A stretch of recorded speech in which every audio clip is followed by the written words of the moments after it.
Women, greetings. During dating, there are certain things you need to find out from the man you intend to marry. I'm not a relationship expert. See my hands up. But I'm just telling you what I think. I know Sabi relationship. I know Sabi relationship expert.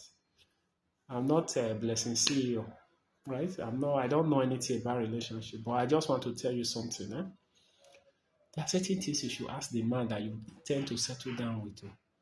I love him, I love him, I love him. It's not enough. Uh-huh.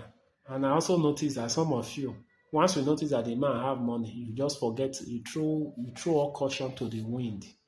Anywhere belle face now they do. No offense intended. You should ask your man what he thinks about cesarean section. Is this something that he willingly accepts? There's a lady that said she went on a date with a man, and the man was so always talking, was not comfortable with her wearing trousers, and if her even cutting her hair. That's what he kept on hammering, and I said, "Ah, this one not be for me. Oh." She just won herself. So ask your husband the man you want to settle down some critical question. His tall, his dark, in Sasom is not enough. He get money is not enough. He's the apple of my eye. It's not enough. The only cockroach in my bread is not enough. The only lizard in my cupboard is not enough. Oh. The only pepper in my akamu is not enough. I'm telling you now. So that you know something will not happen. Your husband is not able to make critical decision for you. It's not accepted. Some okay. Have you heard stories of where a man will say he does not want? Let me tell you one experience. I was doing NYC then. What saved this woman was because she has brothers. She has younger brothers. Not the only girl. They rushed this woman in. She was bleeding. She had a miscarriage. She bled. That night, I remember I did not sleep. So I was told to come and cover a hospital. So I remember I did not sleep. That woman bled. She had a miscarriage. She bled. She bled. See, we tried to stop the bleeding. She was just bleeding. So what we needed to do, did all we could do. She has lost so much blood, right? That she needed to be transfused. You get? She needed to be transfused. Her husband came and said, they know they allow blood for their family. Oga, can't donate blood now. He said they know they allow blood. That woman started bleeding. She bled for a whole day at home before they brought her. She brought her in the evening. As and when they brought the woman could not even talk, could not even move her hands, could not even move her legs. It was a private hospital. She could not do anything. The woman has bled. She was paper white, no blood in her body. So, okay, please, let's prepare, look for how we'll get blood. The man say they know they take blood for their family. Oh.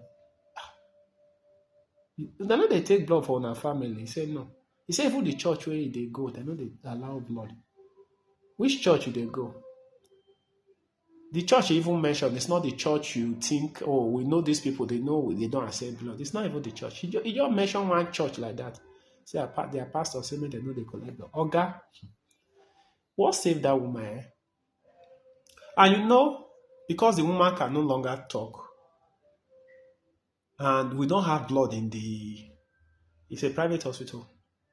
Private hospitals don't have the kind of facilities teaching hospitals have.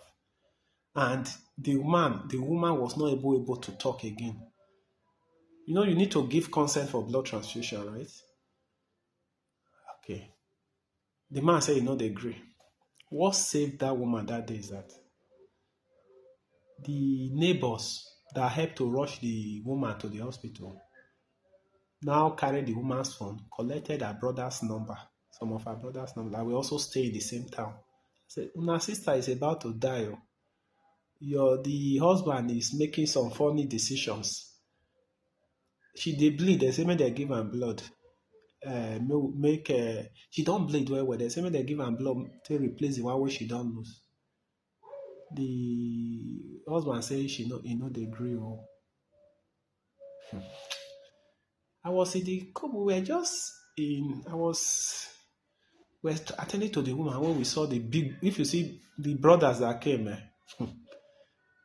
people think I'm tall. They are taller than me. Oh. They were up to 6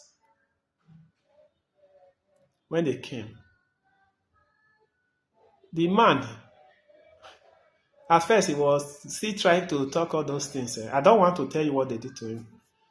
I don't want to tell you. By the time they bundled him, so those brothers were now there. Which family will know they donate blood? If you say your family know they accept blood, our own family they accept blood. Those are it was the brothers and then donated blood that night around 3 a.m. that we gave the group and cross match. Thank God the lab scientist was around. We group and cross matched the blood and we gave to the woman. That's what saved the woman's life. That woman that woman would have died. That woman for die. If not because of her brothers. So that's also something I'm also let you know that you are getting married does not mean you should forget your family. You came from a family to go and marry to form your own family, right? And that family you are coming from, you should also maintain relationship with them. They are still your family. You are forming a new family. Does not mean that your old family should be forgotten. If not the brothers that came that night, that woman would have been dead by now. And please, anytime you see me hold my ear, like see, it's not everything that a doctor says that they say. By the time you say a practicing doctor come out and say this, they are talking from experience. Please, choose your partners right. You get money is not enough. It's a big knack. It's not enough. Some of you make that decision based on knacking. Mekwe. You choose your life partner because of Mekwe. Person that you know is not responsible, but you know it's a big Mekwe. That's the reason you will settle down with that person. You have to see, life is too tough to be jumping into a relationship and settling down with somebody that is not responsible. Because if they do you strong thing, it's just a decision, no. They will not beat you, but they will make a very foolish decision that may cost you your life. You have to be very careful. There have been women that die because their husbands refuse transfusion. There have been women that died because their husband refused cesarean section. That should not come into discussion, no. Right? Like you must that should not be what your husband should be deliberating on. This. Let's do CS spam. They say, okay. I know some responsible men, they will say, see, madam, if you know you can, this labor is not too comfortable for you. Some will even give their wife money they don't transfer money enter the woman account and say, in case CS, I'm not around, please don't say because there is no money, that's why you refuse. So they don't want any excuse. Choose your partners right to the shekpeteri that is everywhere in the society. You know what shekpeteri means? Find out. Thank you, bye-bye.